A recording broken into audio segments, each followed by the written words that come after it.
I was having a conversation with my friends the other day about the fact that I did not know what to record and about like the things that I do in my day-to-day life. And I was talking about my meal planning, weirdly.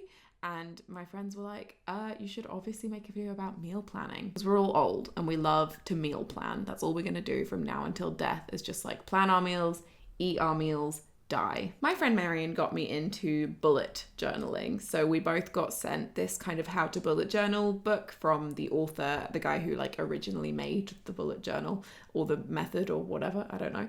And we both got sent the official bullet journal as well, and I've become quite obsessed. The thing that I like about it is the fact that I'm not trying to make it perfect, like it's really rough and ready. I use like different colored pens, nothing looks nice, but it's really functional, and I love making lists and feeling organized, so it really speaks to my soul. And I have wanted to do meal planning for ages. I always want to do it, and then it gets around to it, and I always end up just with like an empty cupboard, empty fridge, no idea what I'm gonna eat. I was looking up like extra things that you can do in your bullet journal, like ways that you can use it to help organize your life, and one of the things that came up was meal planning, and kind of loosely based on what other people had done, I made a meal planning page. It was meant to be my future log, the second half of my future log. Cross that out, don't want that, don't like to think about the future, we'll all die soon in a nuclear blast. So instead, on this side of the page, I've got the days of the week and little gaps so I can put post-its, and then on this side I've got a shopping list. I try to do this at the weekend, but obviously it doesn't always work out that way. I sit down with my laptop, I look at the calendar, I work out what days of the week we're going to be out and probably eating dinner on the go, or if we're planning to go out for dinner at all, and then I work out the days that we're both going to be in the house, so it's worth like cooking a proper meal for 2 people, or days where maybe only one of us will be there. This week, for example, we're out for dinner on Tuesday, then I'm out on Thursday, and I'm cooking dinner for my family on Friday. I'm trying to eat kind of seasonally and make like cozy autumn dishes. So I plan to make a cream of mushroom soup from a website called itdoesn'ttastelechicken.com, a vegan shepherd's pie, which is actually from the BBC Good Food website. Then I'm going to make a Thai green curry on Friday. I don't have a recipe for it because I've made it a few times before, so it's just kind of like, I'll just feel my way. Always a good idea when you're cooking for your parents, I think. Just, you know, do whatever feels right.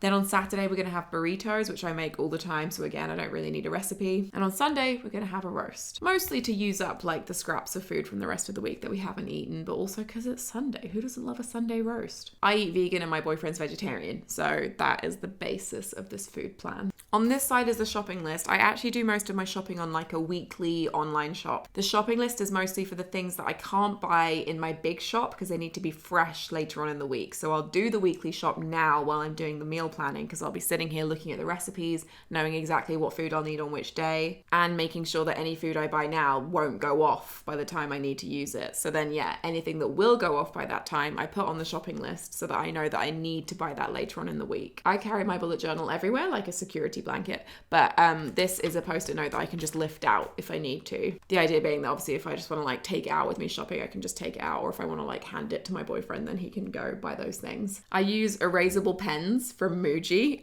in my bullet journal. Again, this is my friend Marion's influence. They have this little rubber cap on the end, and I don't know what about the ink makes it erasable, but it seems to just sit on top of the page instead of like sinking in. So you can then just like rub things out using this. So even though I'm using these kind of extra post-it notes to make it nice and fun, one thing that I do is I save all of the other recipes that I've had in the past so I can reuse these. And if I'm going to make spicy butternut squash soup again, which I will because it was delicious, then I'll just put it back in. So these just stay on the shopping list page. And then sometimes I just erase things. So I'll just like get that post-it and erase it. The shopping list one, I'll definitely like erase the things that I've had on there and rewrite, because I don't want to just use loads and loads of paper every week. So yes, that's my way of absolving myself from the guilt. Erasable ink. To find recipes, I honestly just go all over the place. Mostly I'll just start with, like what do I feel like? So I knew I felt like shepherd's pie. So I just Googled vegan shepherd's pie and looked for the recipe with the best reviews. There's also like a master post of vegan soups that I've been using to find lots of different soups because I just love making soup. I'll link all the recipes and like the places that I find them in the description in case you're interested. So yeah, I'm now going to do my online shop from Tesco because they do home delivery, and We don't have any cheap big supermarkets near us, which means that if we want to go and get everything for like a decent price, we have to go miles away, and then it's quite hard to get like a whole week's worth of shopping for 2 people back. Obviously, I don't just buy the ingredients for like these dinners. I also buy little extra things like, oh, how did these cornettos, these vegan cornettos get into my basket? We'll never know. And vegan magnums too, which apparently exist now, somehow have just fallen into there. So yes, I'm gonna do my weekly shop, and then this week I'm gonna show you the meals that I make and how they turn out. Thrilling.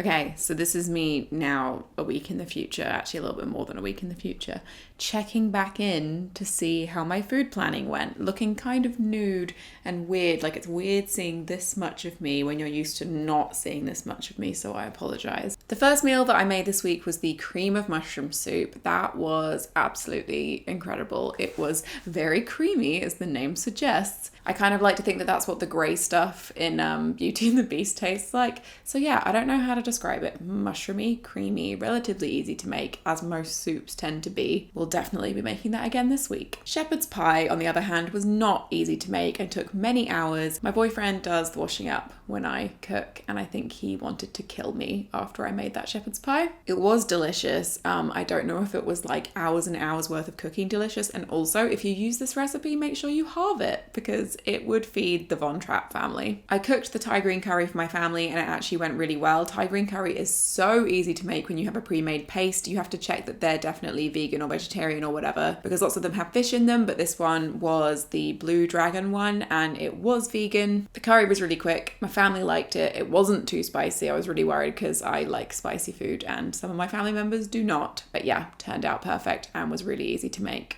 We deviated from our food planning. That basically always happens. So we didn't have the burritos when we thought we were going to have them. Instead, we had Temple of Seitan, which, if you don't know, is a vegan chicken junk food place, and it was incredible. And then on Sunday, my boyfriend made the Sunday roast and it was delicious. But yeah, all in all, it was a successful week of cooking and I am looking forward to next week.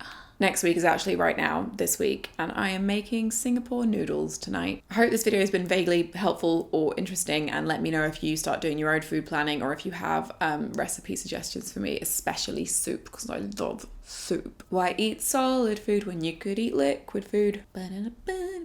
Thanks for watching, bye!